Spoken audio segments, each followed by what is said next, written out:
Hello student, welcome to education tutorial channel. यहाँ पे देखिए हम आज स्टार्ट करने वाले हैं क्लास 12 का, जो कि हमारा है पद्यांश और ये हमारा है चैप्टर नंबर 7। और देखिए चैप्टर नंबर क्या है कि मैंने आहुति बनकर देखा हिरोशिमा। और ये कौन इसके कवि हैं? सच्चिदानंद, हीरानंद, वात्स्यायन, अज्ञेय, ये क्या हैं? इसके कवि हैं। तो यहाँ पे देखिए मैंने आहुति बनकर देखा, ये हम पहले फर्स्ट पार्ट 1 वीडियो में डिस्कस कर चुकी हूँ, जहाँ पे हम संदर्भ, प्रसंग, व्याख्या ये तीनों यहाँ पे देखे थे। तो आप इन्हें देख लीजिएगा।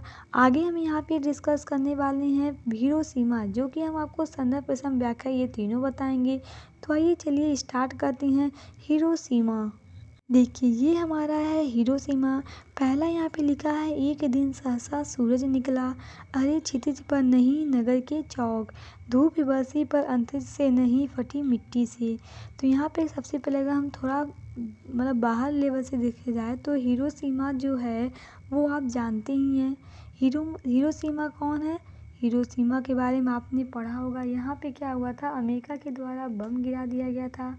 तो आइए देखते हैं वहाँ पे कवि ने इसे किस प्रकार से हमें बताया है, हमारे सामने इसे प्रस्तुत किया है कि मतलब कैसे वहाँ पे लोगों के द्वारा क्या क्या घटनाएं हुई, इन सभी के बारे में इस पद्यांश में बताया गया है। तो देखिए अगर हम बात करते हैं सबसे पहले संदर्भ की, तो देखिए संदर्भ हमें लिखने के लिए हमें शीर्षक का मतलब कवि का नाम और जो हमारे यहाँ पे शीर्षक है वो हमें पता रहना चाहिए। तो यहाँ पे देखिए संदर्भ में क्या लिखेंगे, प्रस्तुत पद्यांश हमारी हिंदी पाठ्य पुस्तक में संकलित सच्चिदानंद, हीरानंद, वात्स्यायन, अज्ञेय द्वारा रचित हिरोशिमा नामक पाठ से उद्गृहित है। अब हम बात करते हैं इसके प्रसंग की। और प्रसंग देखिए हमें इस प्रकार लिखना चाहिए कि 2-3 लाइन में हम इसे पूरे इसका जो अर्थ है, भावार्थ है, उसे प्रस्तुत कर दें। क्योंकि कई बच्चे होते हैं वो पूरा बड़ा सा लिख देते हैं, जबकि प्रसंग के लिए हमें 2-3 लाइन ही काफ़ी है। अक्सर देखते हैं जो टीचर होती हैं वो संदर्भ प्रसंग बस ही यहाँ पे डिस्कस करती हैं। तो हम बात करते हैं अगर प्रसंग की, तो आप इस प्रकार से इसे लिख सकते हैं। प्रस्तुत पद्यांश में हिरोशिमा के उस काले दिन का वर्णन किया गया है जब द्वितीय विश्व युद्ध के दौरान अमेरिका ने उस पर परमाणु बम गिराया था। तो यहाँ पे हम किसके बारे में बता रहे हैं? अमेरिका ने जब हिरोशिमा पर परमाणु बम गिराया था उसके बारे में हम बता रहे हैं, जो कि हमारा द्वितीय विश्व युद्ध के दौरान ये उन्होंने गिराया था। ये तो बहुत गलत कार्य किया उसने। फिर भी यहाँ पे देखिए हम इसे किस प्रकार से आपको प्रस्तुत करते हैं। तो चलिए स्टार्ट कर। तो यहाँ पे देखिए इसकी अगर हम व्याख्या की बात करें तो सहसा का अर्थ होता है यहाँ पे अचानक। अचानक को हम क्या कहते हैं? सहसा। और देखिए अरे क्षितिज, क्षितिज का जो अर्थ होता है वह स्थान जहाँ पृथ्वी और आकाश मिलते हुए प्रतीत होती हैं, उसे हम क्या कहते हैं? क्षितिज कहते हैं। तो कवि कहता है कि एक दिन सूर्य अचानक निकल गया। वो क्या कहती हैं कि देखिए एक दिन सहसा सूरज निकला। वो कहती हैं कि एक दिन क्या हुआ कि अचानक सूरज निकल गया। आपके सामने अगर रात में आप सोए हों छत पे मतलब, और अचानक सूर्य निकल जाए तो आपको कैसा लगेगा? आप तो आश्चर्यचकित हो जाएंगे। आप ये सोचेंगे क्या हो गया, ऐसा कैसे हो गया? तो वहीं यहाँ पे देखिए सूर्य निकला नहीं, उस समय जो बम गिराया गया था वो बताया है कवि ने। तो कवि ने देखिए अभी कैसे उसे प्रस्तुत किया है कि एक दिन अचानक क्या हुआ, सूर्य निकला। फिर देखिए वो आगे क्या कहता है कि पर वह आकाश में नहीं, वो जो सूर्य था वो क्या था? आकाश में नहीं, बल्कि हिरोशिमा नगर के एक चौक पर निकला था। वो देखिए यहाँ पे लिखा है कि क्षितिज पर नहीं नगर के एक चौक पर। वो कहती हैं वो जो सूर्य निकला था वो आकाश से नहीं निकला था, वो कहाँ निकला था? वो हिरोशिमा के नगर के एक चौक पे निकला था। फिर देखिए लिखा है यहाँ पे, धूप बरसी पर अंतरिक्ष से नहीं फटी मिट्टियों से। जिस प्रकार सूर्य के उदय होने पर आकाश से धूप की वर्षा होने लगती है, अर्थात धूप चारों ओर क्या होती है? फैल जाती है। उसी प्रकार उस दिन वहाँ की फटी हुई मिट्टी धूप बरसा रही थी। अब देखिए यहाँ पे कहने का उसका मतलब क्या है। हम आपको यहाँ पे अगर सीधी कहानी ही बता दें तो आपको ज़्यादा समझ में आ जाएगा। देखिए कहानी इसकी इस प्रकार है कि मतलब हिरोशिमा जगह के एक नगर के चौक पे क्या हुआ, अचानक सूरज निकला। सूरज निकला मतलब क्या हुआ कि अचानक एक मतलब ये नगर समझ लीजिए, अचानक इस पे क्या हुआ, बम गिरा। वहाँ पे जो लोग थे उन्हें क्या पता कि बम गिरने वाला है। तो जब वो बम गिरा, जो परमाणु बम उस पे गिराया गया, तो मतलब ऐसा मतलब चिंगारी, जब बम फूटता है तो क्या होता है, बहुत ऐसे सबका क्या होता है, चिंगारी निकल जाती है। एक लाइट, एक प्रकाश के रूप में से उद्गारित होता है। तो वैसे ही जब बम गिरा तो ऐसा एक चिंगारी निकला कि वहाँ पे जो उसका प्रकाश देखा गया, वो प्रकाश कहाँ से मिले, जो वहाँ की मिट्टी थी, फटी मिट्टियाँ, जब वो बम फटा, पूरा सड़कें, मिट्टियाँ सब पूरा दरारें पड़ गई, वो फट गई। कई घर, कई लोग, अभी भी वहाँ पे लोग कहते हैं कि वहाँ पे जो बच्चे होती हैं वो विकलांग के रूप में होते हैं। मतलब इतना वो भारी समझ लीजिए नुकसानदायक हुआ कि उसका मतलब अभी भी उसके लक्षण दिखे जाते हैं। मतलब इतना दर्दनाक सीन रहा होगा जब ऐसा कुछ वहाँ पे हुआ होगा। आप सोचिए, आप कल्पना कीजिए, शायद आपके मतलब आप छत पे ऐसे सोए हों और अचानक ऐसी क्रिया हो जाए, तो आपको मतलब आप तो सोच भी नहीं पाएंगे कि क्या हुआ, तब तक आप ख़त्म हो जाएंगे, मतलब भगवान के को प्यारे हो जाएंगे। तो ऐसा कुछ वहाँ पे भी ऐसा ही सेम हुआ। तो वहीं यहाँ पे कवि उसे दर्शाना चाह रहा है कि एक दिन सूरज निकला, लेकिन वो क्या था, क्षितिज से नहीं निकला था, नगर के किसी चौक से निकला हुआ था। वो अंतरिक्ष से नहीं था, वो जो धूप वर्षित थी वो फटी मिट्टियों से थी, न कि आकाश से थी। अब देखिए यहाँ पे हम आगे अगर बताएं आपको, तो देखिए क्या है, ये देखिए ये हमारा, यहाँ पे देखिए दूसरा पद्यांश ये नहीं है, ये हमारा तीसरा पद्यांश है। दूसरा पद्यांश ज़्यादा इम्पोर्टेंट नहीं था, इसलिए यहाँ पे हम उसे डिस्कस नहीं करना चाहते हैं। लेकिन फिर भी आपको अगर हम बता दें, क्योंकि आपकी कहानी तो अधूरी रह जाएगी। तो आप सब अगर बुक लिए होंगे, आप सबके पास बुक तो होगा ही, मतलब बिना बुक के तारीफ थोड़ी ना कर रहे होंगे। तो बुक में आप सब देखिएगा कि दूसरा पद्यांश हमारा यहाँ पे क्या लिखा गया है। तो यहाँ पे अगर हम उसकी व्याख्या की, एक बार हम आपको पढ़ के बता दे रहे हैं क्या है कि छाई मानो जन की दिशाहीन, सब ओर पड़ी वह सूरज, नहीं उगा था पूरब में वह बसा सहसा, बीचों बीच नगर के काल सूर्य के रथ के पहियों के ज्यों और टूट कर बिखर गए हों। दसों दिन में कुछ क्षण का वह उदय अस्त, केवल यह प्रज्वलित क्षण ही जिससे सोख लेने वाली दोपहरी फिर। यहाँ पे देखिए अगर हम बात करें प्रसंग की, इसका प्रसंग जो हमारा यहाँ पे क्या हो जाएगा, प्रस्तुत पद्यांश में द्वितीय विश्व युद्ध के दौरान अमेरिका द्वारा हिरोशिमा पर गिराए गए परमाणु बम का भीषण चित्र का वर्णन किया गया है। तो यहाँ पे अगर हम सीधे इसकी व्याख्या की बात करें, तो देखिए यहाँ पे हम व्याख्या आपको बता दे रहे हैं। आप सब अपनी किताब में, अपनी बुक में देखिए, लिखा है छाए मानव जन की दिशाहीन, हिरोशिमा पर किए गए परमाणु विस्फोट का उल्लेख करते हुए कवि कहता है कि जिस प्रकार आकाश में सूरज के उदित होने पर पूरी धरती पर मानव की छाया बनने लगती है। अगर सूरज है, आकाश में जब उदित होता है तो क्या होता है, पूरी धरती पे मानव की क्या होती है, छाया, प्रतिबिंब बनती है। प्रतिबिंब कब बनती है, जब वो सवेरा होता है, जब मतलब सूर्य का प्रकाश ये पृथ्वी पर पड़ता है, तभी आप यहाँ पे खड़े होते हैं और आपका ऐसे क्या होता है, सेम सेम प्रतिबिंब बनता है। तो वही कहती हैं कि कवि कहते हैं कि जिस प्रकार आकाश में सूरज के उदित होने पर पूरी धरती पर मानव की क्या होती है, छाया बनने लगती है, उसी प्रकार उस दिन भी हर तरफ मानव की छवियों से पूरा वातावरण फटा हुआ था।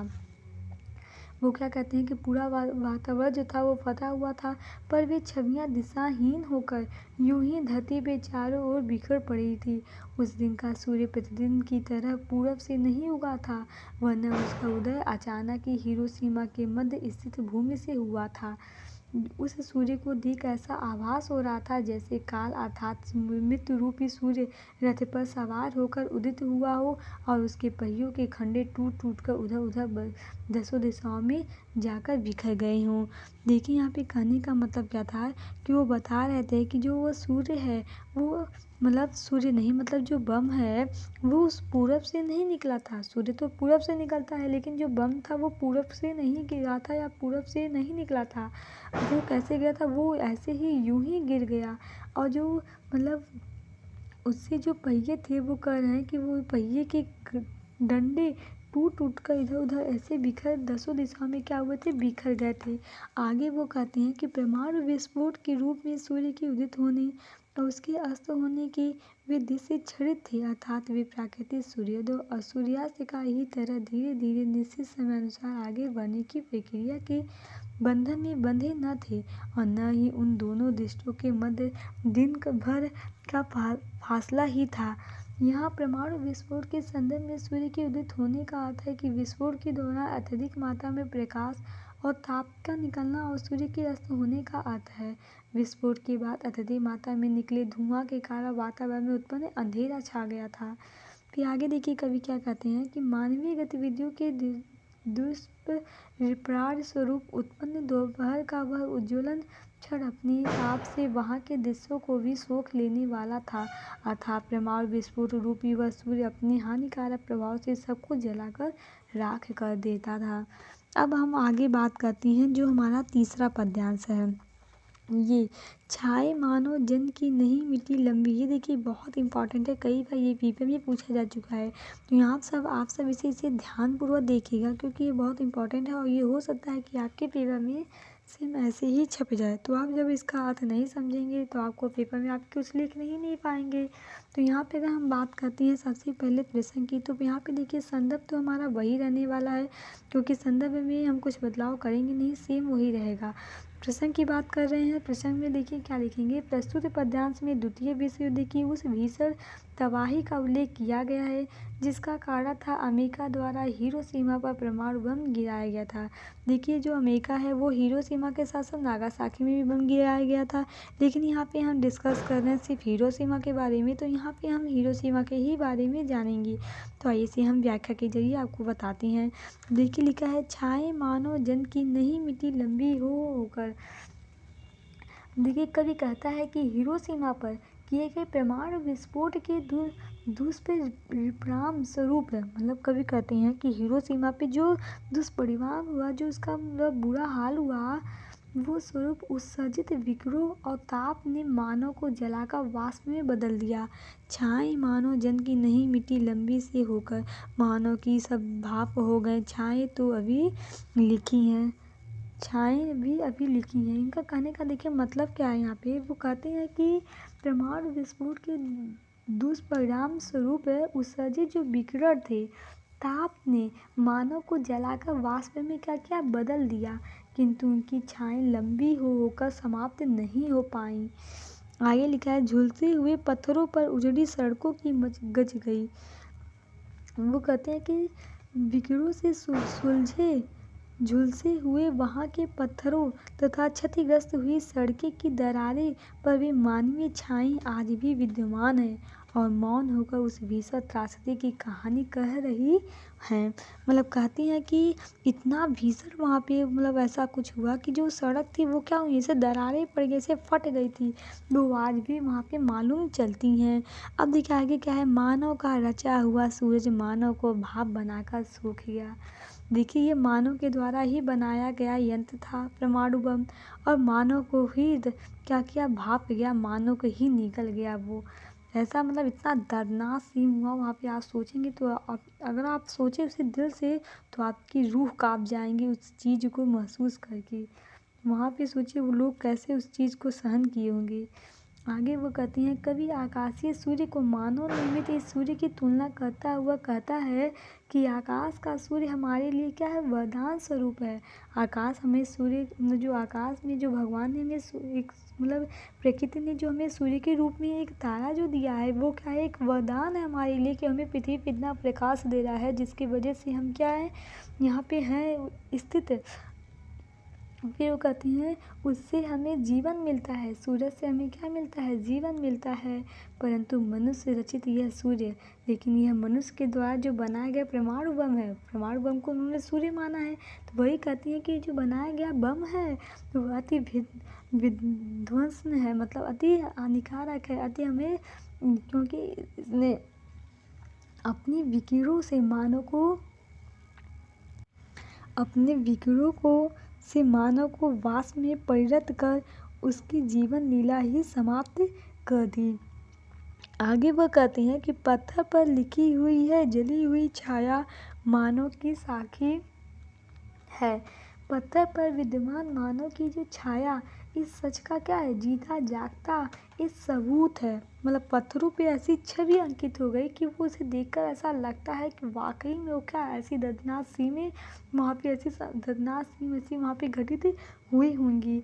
इस प्रकार यहाँ मानव को भी मानव के विध्वंस का काया देख कर भी अत्यंत मन मन मतलब क्या है, मनमाहित है, मतलब बहुत दुखी है वो। कभी खुद आपको खुद बहुत दुख हो रहा होगा कि मतलब इतना लोग ही मतलब खुद खुद को ही समझ लीजिए, एक इंसान को ही क्या कर रहा है, इस समय मार रहा है, काट रहा है। ये नहीं देख रहा है कि हम पृथ्वी पे पैदा हुए हैं तो हमें कुछ अच्छा कर्म करना चाहिए जिससे दुनिया में हमारा नाम हो। तो यहाँ पे एक देश दूसरे देश को बस लड़े हुए हैं, क्या करेंगे, ज़मीन को लेके अपने घर जाएंगे।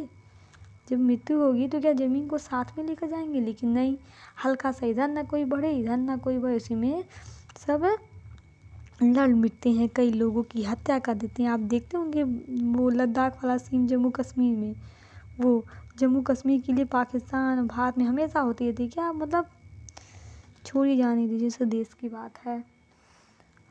तो ये आपको यहाँ पे समझ में आया होगा। ये हमारी पूरी इसके हिरोशिमा के बारे में व्याख्या थी। आपको पता चल गया होगा इससे कि हिरोशिमा के में वाकई में क्या घटनाएं हुई होंगी, क्या यहाँ पे लोग मतलब किस प्रकार से क्षतिग्रस्त हुआ होगा। ये सभी आपको समझ में इस मतलब जो कवि के द्वारा बताया गया यहाँ पे व्याख्या है, इससे आपको समझ में आया होगा। Thank you watching my this video. अब जो हमारा अगला चैप्टर है वो हम आपको नेक्स्ट वीडियो में बताएंगे।